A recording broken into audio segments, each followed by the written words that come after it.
the Holy City. My name is Tehila Altshuler. I'm heading the media reform project here at the IDI.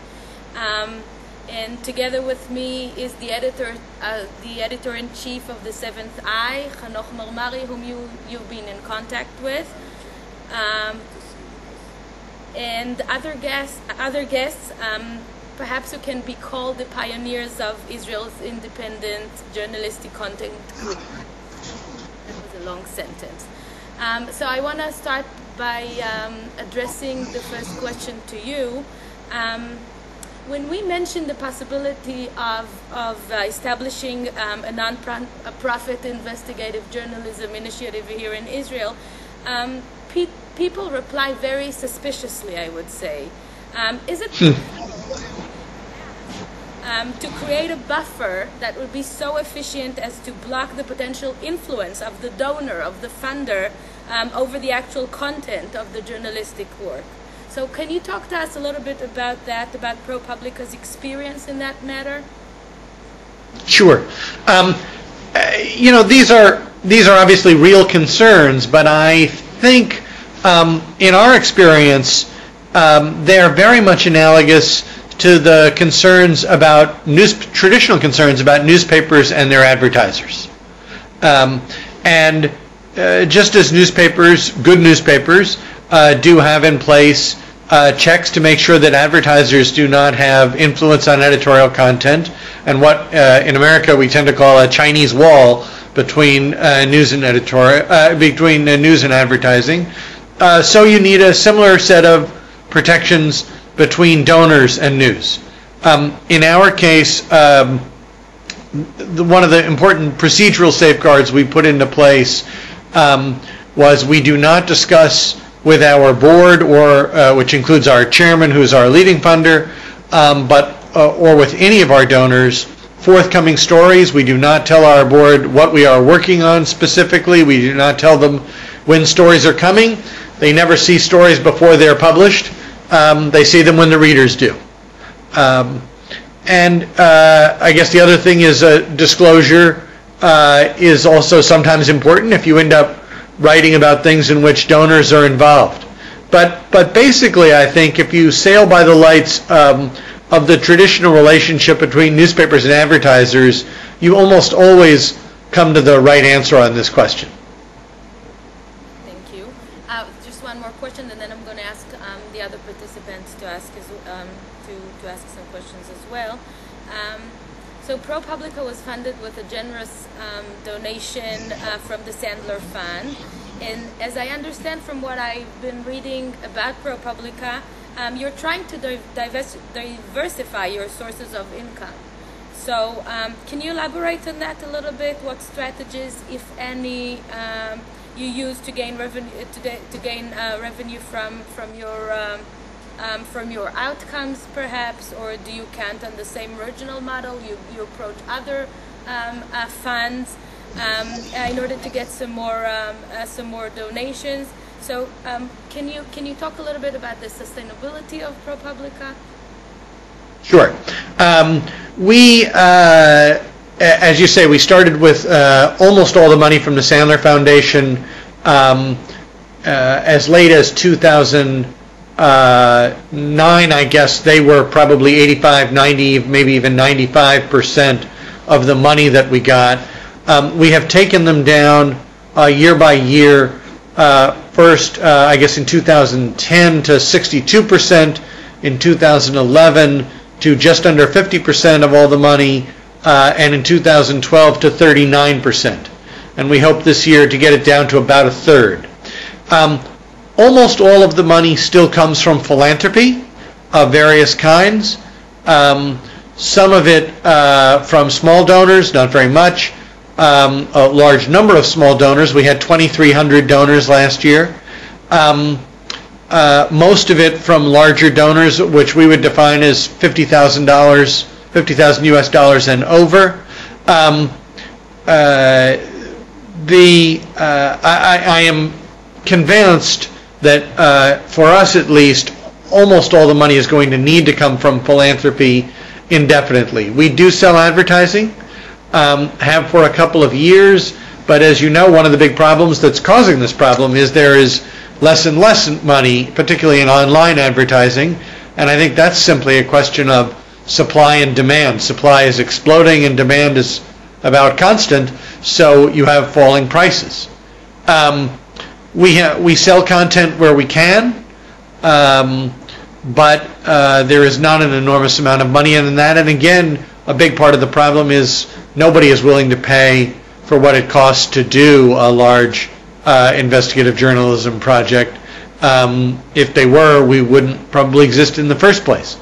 So, how have we done it? In 2010, we brought on a full-time development vice president. She spends all of her time on this. I spend a good bit of my time on it.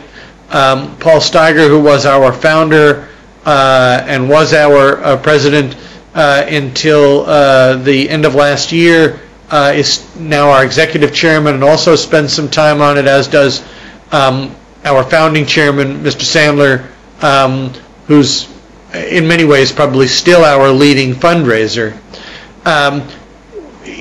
If I can take a step back, what we're trying to do is to create a new class of cultural institution, in a way, and I think in the long run, ProPublica will be funded in the way that almost all leading American cultural institutions are funded, which is to say, an active board of directors will be at the heart of that. That board, it needs to be composed of people who are passionate and have the resources to be able to give a considerable amount of money and do, and who work with us to raise money from others.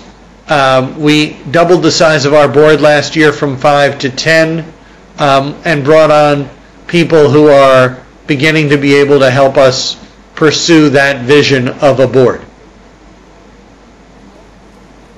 Hello, Richard. Yes. I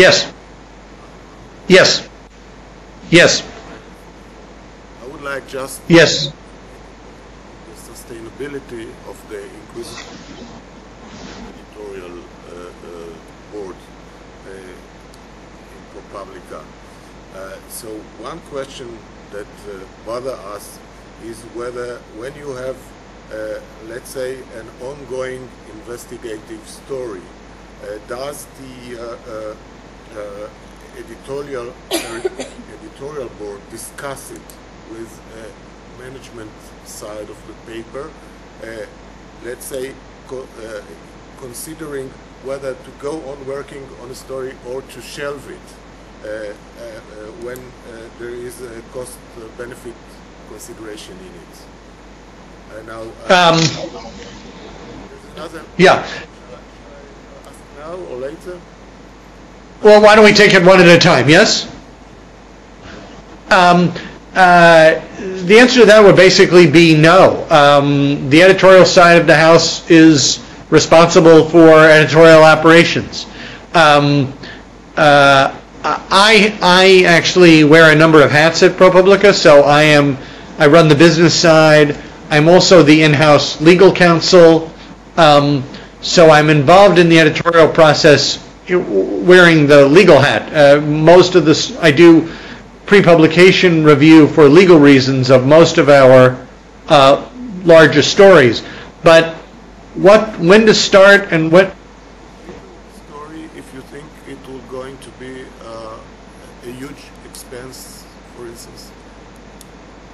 No, that's not my role, and it's not the role of the business side as we understand it.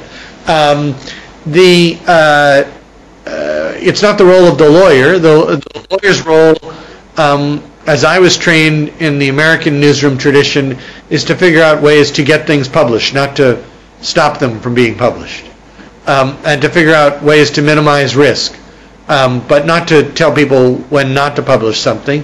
And similarly, in terms of the news budget, my feeling, and this extends back to my previous work at the Wall Street Journal for many years, is that the news budget is to be run by the editors. It is their judgment about how to balance efficiency and depth and cost and benefit, and my job to get them as large a news budget as I can, and then to make sure to insist, if I need to, that they stay inside the budget, but not to tell them within the budget how to spend it. Just a second question on the same issue. How would you define the portion of legal expenses as part of the whole editorial expenditure? And I'm speaking about insurance or whatever funds that you save for rainy days. Sure. We started off by budgeting a lot of money for this, $500,000 a year on a $10 million total budget. We've never spent anywhere near that, so we've brought it down this year to a budget of $200,000 in legal reserve, and we spend about $100,000 on insurance. So total cost of $300,000, which would be about 3% of the total budget. I would like to. Do you hear me? Yes. Can you share with us your insight? What is the basic motivation of the philanthropist to be part of this project? Is it idealism? Is it a free press ideas, or perhaps some hidden agenda that they have? I think it varies from person to person. I mean, in my experience with philanthropy, and I've been on both sides of this and worked. This is the second nonprofit I've helped run. It is personal passion that always leads people to give away their money, if it's their own money. Now, I would distinguish institutional foundations. In institutional foundations, of course, it is people's job to give away money. So when I worked at the Rockefeller Foundation, Mr. Rockefeller in the 1930s was motivated by passion of various kinds. The people who work there today, that's their job. That's what they do. So institutional foundations are quite different, and they need to be approached differently. But when we come to individual philanthropists or people working through family foundations, it's usually passion of some sort. And in the Sandler's case, for instance, Herb Sandler very simply says that he hates it when the bad guys get away with it. And I've gotten to know him very well over the last 5 or 6 years, and I think that really is it. He loves it when we catch the bad guys and hold them to account, and he hates to see it when he feels like the bad guys are winning. For other people, it may be a more intellectual sense that investigative reporting is critical to democratic governance, which I think it is, and that may move them. For a fair number of people, we've discovered people who have made a lot of money but who spent part of their youth in journalism. High school newspaper editors, college newspaper editors, who then went on into finance or some other field where they made a lot of money, and where journalism still has a, I guess you would say, romantic appeal, and taps into something quite emotional for them. Does that answer your question? I understand that you hire the top journalists to do the work, but the way you get top journalists is, I think, when young journalists join in newspapers and they grow in the system many times, learning. Do you have some kind of system like that to make great journalists? Yeah, we've tried to do a mix of both, because we think that you're absolutely right, that both ways are important. So our first reporter hire was a guy named Jeff Girth, who had worked for the New York Times for many years, who's now 67 years old. So when we hired him, he was, I guess, 62 years old, had already won the Pulitzer Prize 2 or 3 times. On the other hand, we've hired people straight out of school, and on a number of occasions we've promoted people from internships into full-time jobs. We've also tried very hard to remain innovative, and if you're determined to do that and to work in things like social media and in big data and in new ways of storytelling, what we call news applications, most of the people who are in a position to do that tend to be quite young. There are not a lot of people, even my age, who've got any real background in social media or in news applications. So it runs the gamut. Two more questions. First of all, I saw on your website the wonderful order, Steal Our Stories. And I was wondering, yes, why don't you charge money for the stories, and what's generally your copyright policy? Our copyright policy is we operate generally, with some exceptions, but generally we operate under a Creative Commons license, where people are allowed to reprint our stories as long as they do so in full without changing them and with credit and a link back. The reason we do that is we are a mission-based organization. So our job is to get these stories out and to make sure that, to the extent that we can, that they have impact. So to the extent that people are willing to reprint them, that helps us directly to pursue our mission. And one of the things that my colleagues have done is to develop a beacon, a software tracking beacon that runs, that we require people who reprint our stories to use, so that we get the URL under which they're reprinting them, and also the traffic that is going to that URL. That helps us with donors and others in terms of tracking the kind of reach that we're having with our stories. But this kind of authorized reprint is now running at almost 50%, some months even more, of the volume of page views we're getting on our own website. So it's having a quite significant effect in the real world. May I ask you one last practical question? And that Sure. the conversion from text to audiovisual, how the investigative reporting is done? Only by text, or you provide videos, etc., so that if a network takes it, it has a full product, or should they work on it, adapt it to their medium? Yeah, we have done a little work in video, and we do produce a weekly podcast, but our principal medium is text and graphics. We do a lot of our own work in graphics. We also work quite a lot with partners on our biggest stories. We've had a total of 98 partners, and sometimes those partners are leading publishers of video, like Frontline on public television in the U.S., or National Public Radio, or others.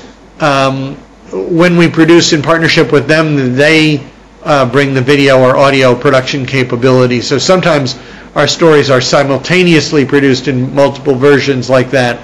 We have not, however, added a complete audio or video capability to our own work. So I have two quick last questions. First of all, you called yourself a new class of cultural institution. Do you think that you're aiming only at the American public or outside the borders of the U.S.? And by that I mean specifically, for instance, the new developments that you kind of encourage, for instance, with data journalism and other areas that are underdeveloped in other countries, such as Israel.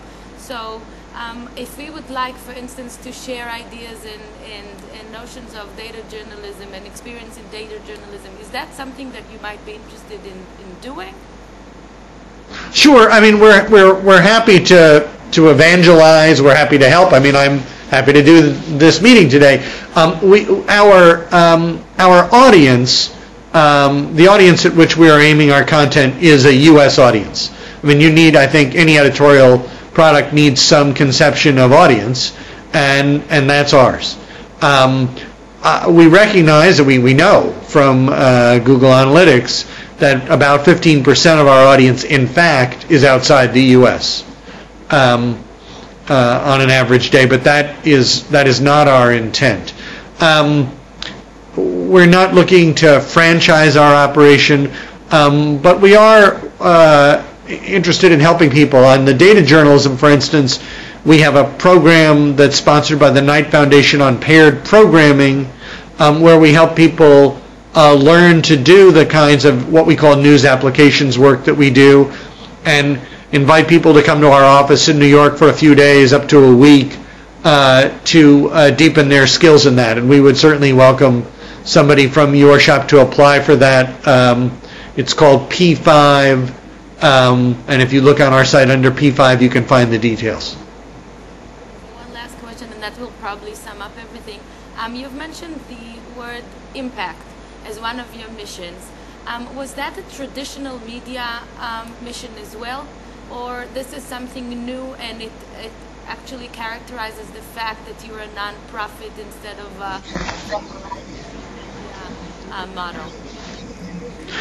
It's interesting. I've written a paper on this, which we're going to be publishing, and it was commissioned by the Gates Foundation, and that we're going to be publishing probably in a couple of weeks. And if you come back in a couple of weeks and look at the impact section of the About Us section of our website, you'll see that paper there, or if someone sends me a note and reminds me, I can send it to you when it's published. But it's a long paper, but the short answer is, again, that we are a mission-based organization. Impact in the sense of spurring reform, change in public policy and in the behavior of people and institutions is our intent. That's the standard by which we judge ourselves. I think that has always been an aim to some extent of journalism, but of course with for-profit journalism it is not the principal aim. I mean, one needs to be frank that the principal aim of for-profit journalism, particularly as undertaken by public companies, is to make money. There is not allowed to be any other aim for a public company, at least in the States. But impact has been an important standard for journalists. I note in this paper that I think a third of all the Pulitzer Prize winners in recent years have been cited for the impact of their work. So it's certainly something to which journalists aspire, but it has not been the strict mission heretofore. Thank you so much for joining us tonight. I'm sure we all have what to elaborate on. And good night. Good night. Thank you.